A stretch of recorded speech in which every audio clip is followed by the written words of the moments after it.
Very few things in this world carry the weight that gunpowder carries. It has no heartbeat, no conscience, no mercy, and yet it has brought down castle walls that stood for centuries, silenced the thunder of charging cavalry, and reduced the armor of kings to useless metal in the fraction of a second. That small pinch of black powder, so unremarkable in your hand, so cataclysmic in a barrel, has rewritten the rules of power more completely than any army, any king, any god ever could. It toppled the walls of Constantinople. It handed continents to conquistadors. It fed the furnaces of 2 world wars, and it set humanity on a path that ends, if we are not careful, in fire that no wall can stop and no treaty can contain. In this journey, we will do something special. By using advanced artificial intelligence techniques, we have transformed old historical engravings and paintings into vivid, lifelike scenes. This way, you won't just listen to history, you will witness it in its closest possible form. This is not just the story of gunpowder. This is the story of how humanity learned to bottle lightning and what happened when the bottle broke. They were not looking for death. They were looking for eternal life. In the imperial laboratories of Tang Dynasty China, a group of Taoist alchemists had dedicated their lives to the most ambitious project in human history, the search for the elixir of immortality. They ground minerals, boiled herbs, and combined substances in combinations that no one had ever tried before, guided by ancient texts and the desperate hope that somewhere in the physical world, the secret of eternal life was waiting to be found. One evening, in a laboratory somewhere in central China, an alchemist combined 3 substances that had each been used separately in medicine for centuries: sulfur, charcoal, and potassium nitrate, known in China as saltpeter. He applied heat. The mixture ignited with a flash and a roar that no human being had ever heard before in an enclosed space. The laboratory caught fire. The alchemist's hands were burned. His eyebrows were gone. His colleagues rushed in to find him standing in the smoking ruins of his work, staring at his own hands. He had not found the elixir of immortality. He had found something far more powerful and far more dangerous. The Chinese called it huo yao, fire medicine. We call it gunpowder. And from that single moment of accidental combustion, a chain of consequences would unravel across 12 centuries, across every continent on Earth, touching every war, every empire, every throne, every grave. The alchemist who burned his hands that evening could not have imagined what he had started. Neither could the rest of us. Word of the new substance spread quickly through the imperial court. The Chinese military, always alert to new possibilities, began experimenting immediately. Their first instinct was not to kill, it was to terrify. They attached packets of gunpowder to arrows and launched them at enemy formations, not to pierce flesh, but to burst into flame upon impact, to spread panic through ranks of soldiers who had never seen fire fall from the sky before. They called them fire arrows, and they worked. The psychological impact of burning projectiles raining from the sky was devastating to armies that had never encountered anything like it. But the Chinese military mind, always inventive, always pushing forward, quickly moved beyond mere terror. By the early 10th century, Chinese engineers had developed the thunder bomb, a package of gunpowder wrapped in paper or bamboo, designed to explode on impact rather than simply burn. The first fragmentation weapon in human history. Soldiers threw them by hand, launched them from catapults, dropped them from the walls of besieged cities. The sound alone, that crack of compressed air and expanding gas that no natural force had ever produced before, was enough to make horses bolt, formations break, and grown men flee in blind panic. Gunpowder had found its vocation. It was a weapon of fear before it was a weapon of death. But death was coming. The next step was inevitable. And it came with deceptive simplicity. A Chinese soldier, experimenting with gunpowder charges, attached a tube of bamboo filled with powder to the end of a spear. When ignited, the burning powder shot flames and debris from the end of the tube, a crude but unmistakable prototype of what would become the gun. The fire lance, as it became known, was the ancestor of every firearm ever made. Every pistol, every rifle, every machine gun, every cannon that has ever fired a shot in the history of human warfare traces its lineage back to this moment. A soldier in 10th century China pointing a bamboo tube at an enemy and lighting a fuse. The fire lance evolved rapidly.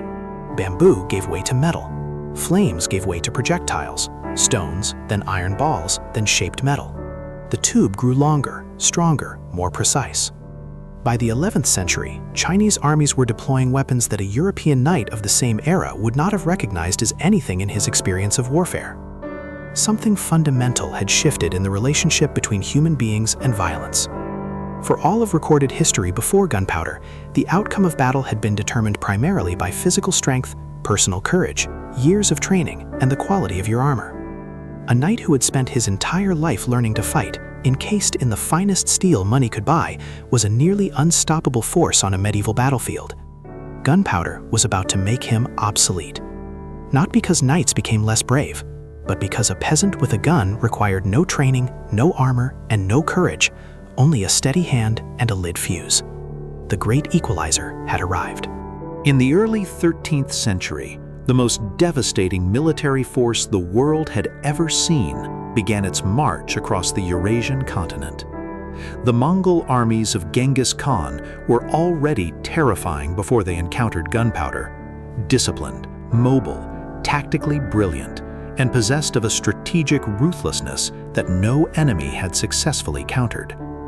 But when they swept into northern China and encountered Chinese armies equipped with fire weapons, they did not flinch. They learned. The Mongols were perhaps the greatest military borrowers in history, absorbing the technologies of every civilization they conquered and incorporating them into an already formidable war machine. Chinese engineers and pyrotechnicians were captured, recruited, and deployed in Mongol service. Fire lances, thunder bombs, and the earliest forms of gunpowder artillery traveled west with the Mongol armies, spreading across Central Asia, into Persia, and through the Islamic world. By the time the Mongol wave reached Eastern Europe in 1241, their army at the Battle of Legnica was deploying smoke bombs and incendiary weapons that left Polish and German knights utterly bewildered. A technology born in a Chinese laboratory had traveled 5,000 kilometers in less than a century. Gunpowder was no longer Chinese. It belonged to the world, and the world would never be the same. While the Mongols were spreading gunpowder westward by force, other pathways of transmission were working more quietly. Arab scholars and traders, encountering Chinese fire weapons through commercial routes and military contact, began studying the composition of gunpowder and recording their findings in texts that would eventually reach European monasteries and universities. In Oxford, England, a Franciscan friar named Roger Bacon, one of the most extraordinary scientific minds of the medieval world, was reading everything he could find about the mysterious Chinese fire substance. Bacon was decades ahead of his time in almost every respect. He advocated for experimental science, questioned Aristotelian dogma, and possessed an intellectual curiosity that the Church found deeply suspicious. In 1267, he recorded the formula for gunpowder in his work Opus Majus. But he was so afraid of what it could do, so aware of the devastating potential he was holding in his hands, that he encoded the formula in anagram. He knew. He understood before almost anyone else in Europe that this black powder was not merely a novelty or a curiosity. It was a force that would reshape civilization. He encoded it because he hoped, perhaps naively, that it might be kept from those who would use it carelessly. He was wrong. Within decades, the formula was circulating freely through European military circles. And Europe, fractious, competitive, perpetually at war with itself, would prove to be the most enthusiastic adopter of gunpowder technology the world had ever seen.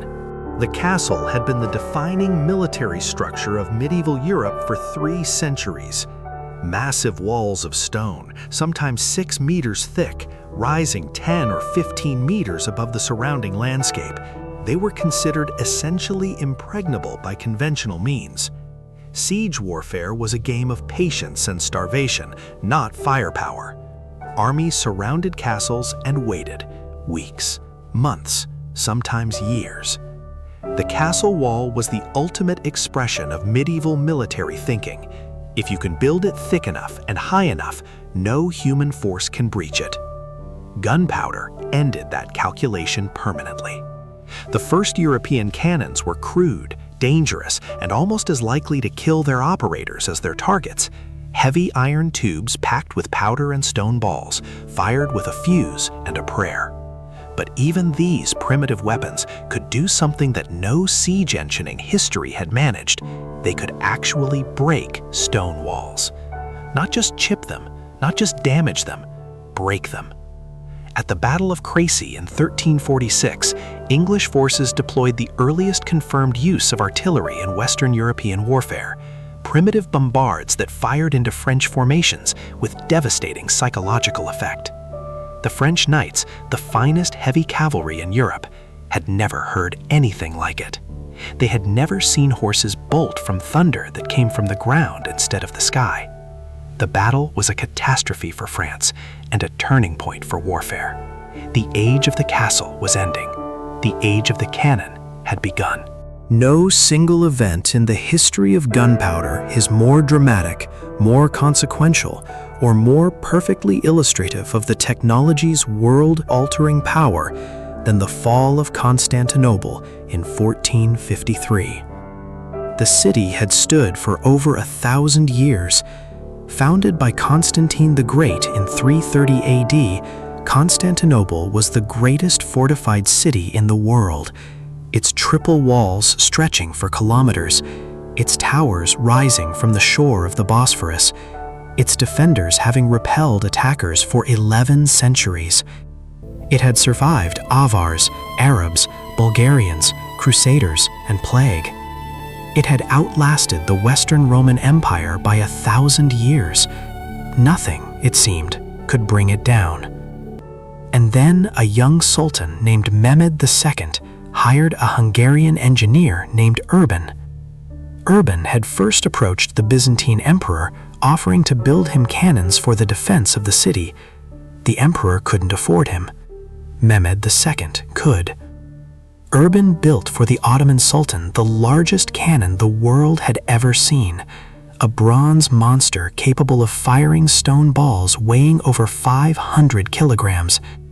It took 60 oxen and 400 men to move it to the walls of Constantinople. When it fired, the sound was heard from miles away. When the ball struck the ancient walls, stone that had stood for 1,000 years crumbled like clay.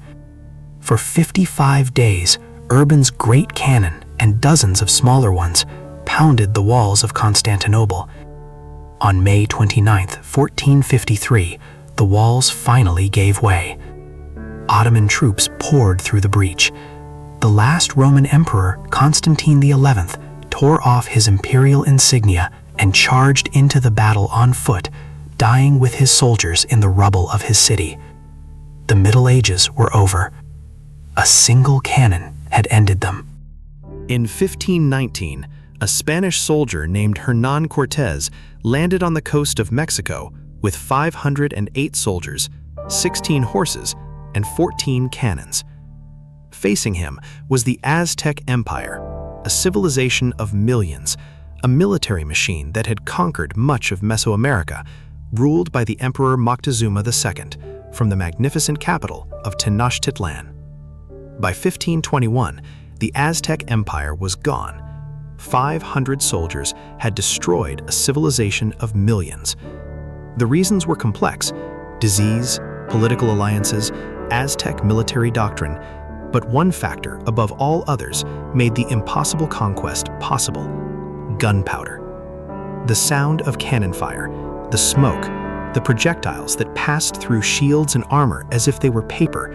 The Aztec warriors, among the most formidable fighters in the world within their own military tradition, had no framework for understanding what they were facing. Their gods had given them obsidian. The Spanish gods, it seemed, had given their warriors thunder. Further south, Francisco Pizarro repeated the formula with even more audacity. In 1532, he confronted the Inca Emperor Atahualpa at Cajamarca with 168 men against an Inca army of 80,000. He fired his cannons into the crowd.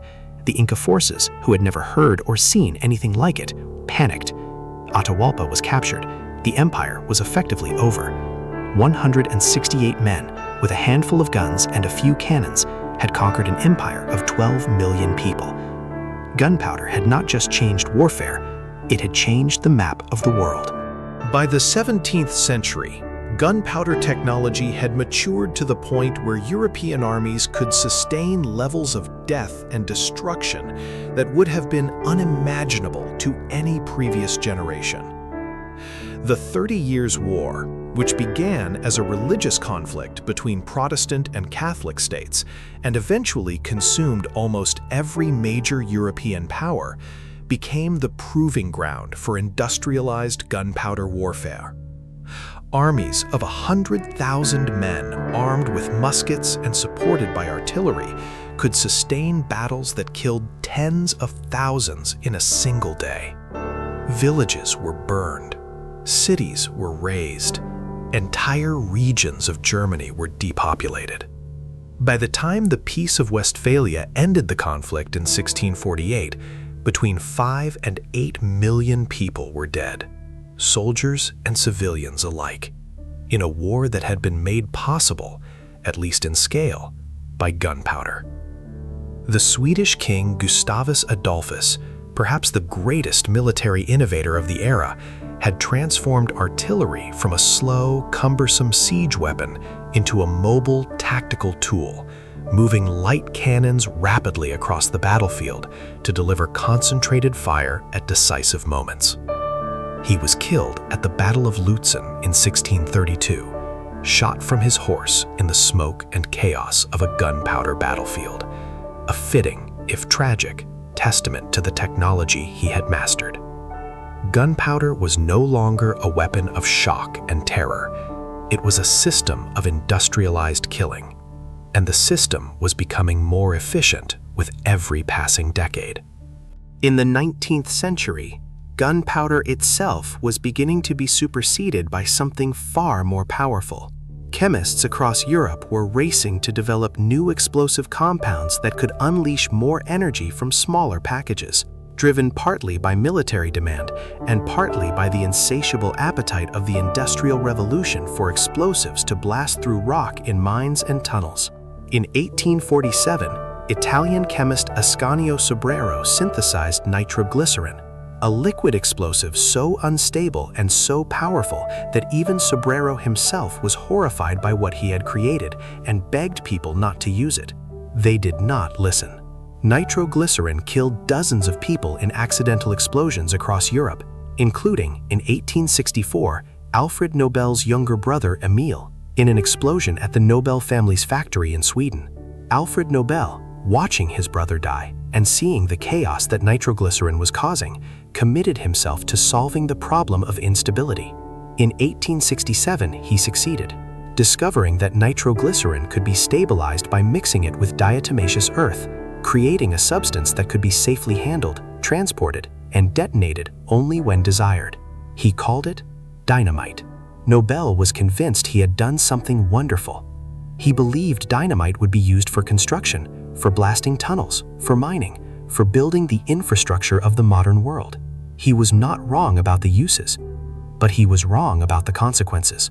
Armies across the world immediately adopted dynamite and its descendants for military purposes.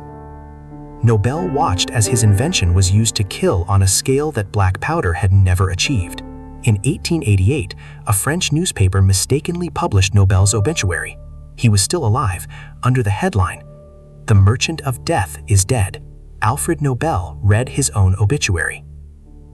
He read how history would remember him, and he decided to change it. When he died in 1896, his will directed that the vast fortune he had made from explosives be used to fund annual prizes for achievements in physics, chemistry, medicine, literature, and peace. The Nobel Peace Prize was born from the guilt of the man who had made death more efficient. Gunpowder's legacy had become so monstrous that its greatest profiteer paid his entire fortune to atone for it. On June 28, 1914, a 19-year-old Bosnian Serb nationalist named Gavrilo Princip fired 2 shots from a Belgian pistol in Sarajevo. The pistol was loaded with gunpowder. The shots killed Archduke Franz Ferdinand of Austria, and the chain of events those 2 shots triggered brought the full, terrible maturity of gunpowder technology to bear on human civilization in a way that no one, not even the generals who ordered it, had anticipated. By the autumn of 1914, the Western Front had settled into a line of trenches stretching from the English Channel to the Swiss border, 400 miles of mud, barbed wire, and death. The artillery barrages that preceded major offensives were unlike anything in human history. At the Battle of the Somme in 1916, the British Army fired 1.5 million shells in 7 days before the infantry attack. 1.5 million shells. And then the whistles blew. The men climbed out of the trenches, and they walked into machine gun fire. On the first day of the Battle of the Somme, July 1, 1916, the British Army suffered 57,470 casualties in a single day. The men who died at the Somme were not killed by primitive black powder. They were killed by the full inheritance of 12 centuries of gunpowder development. Artillery, machine guns, poison gas delivered in shells, hand grenades, mortars. Every weapon on that battlefield was a descendant of the powder that burned in a Chinese laboratory in 850 AD. By the time the war ended in 1918, 17 million people were dead. Gunpowder had grown up, and the world was paying the price of its education. At 5:29 in the morning on July 16, 1945, in the desert of New Mexico, a group of scientists detonated a device that represented the final, logical conclusion of 12 centuries of gunpowder development. The Trinity test, the world's first nuclear explosion, was not powered by gunpowder in any conventional sense, but it was powered by the same fundamental human impulse that had driven every development in explosive technology since that Tang Dynasty alchemist burned his hands in 850 AD. The desire to release more energy, faster, from a smaller package, with greater destructive effect. The scientists who built the bomb understood with terrible clarity what they had done. J. Robert Oppenheimer, watching the fireball rise over the New Mexico desert, recalled a line from the Hindu scripture, the Bhagavad Gita, "Now I am become death, the destroyer of worlds." 3 weeks later, on August 6, 1945, a uranium bomb nicknamed Little Boy was dropped on Hiroshima, Japan. The bomb contained conventional gunpowder charges used to trigger the nuclear reaction. In this sense, in this final, horrifying sense, gunpowder was present at the very end of its own story. Between 70,000 and 80,000 people were killed instantly. The city of Hiroshima was erased in 9 seconds. 3 days later, a second bomb fell on Nagasaki. The age of gunpowder had not ended. It had simply transformed into something that made all previous uses of explosive force look like children playing with matches. We live in a world that believes it has moved beyond gunpowder.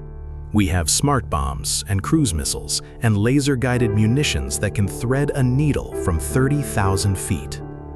But gunpowder, black powder, in essentially the same formulation discovered by that Tang Dynasty alchemist 12 centuries ago, is still everywhere. It is in the cartridges of every conventional firearm on Earth. It is in the airbags of your car, a precisely measured charge of fast-burning powder that inflates the bag in 30 milliseconds. It is in the fireworks that celebrate our victories and our festivities, the same chemistry that destroyed Constantinople, lighting up the sky in celebration. It is in the mining charges that extract the minerals that power our smartphones and electric cars.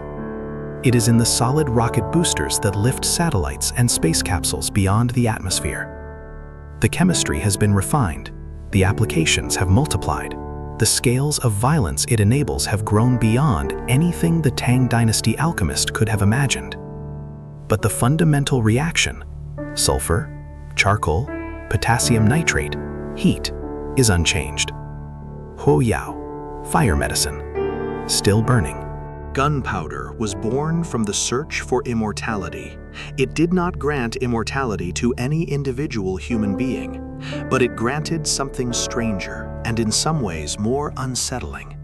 It made certain kinds of destruction immortal. Every technique of explosive violence that gunpowder taught us has been remembered, refined, and passed on. No army has ever voluntarily given up the gunpowder technologies it mastered. No nation has ever said, "This weapon is too destructive, we will not use it." The Tang Dynasty alchemist burned his hands and stepped back from his mistake. Humanity has never stepped back. We took that burning mixture and we ran with it, across deserts and oceans, through centuries and civilizations, up to the edge of extinction and beyond. The walls of Constantinople fell. The empires of the Aztecs and Incas fell. The trenches of the Somme filled. The sky over Hiroshima turned white. And gunpowder, patient, ancient, indifferent to the uses we find for it, burns still.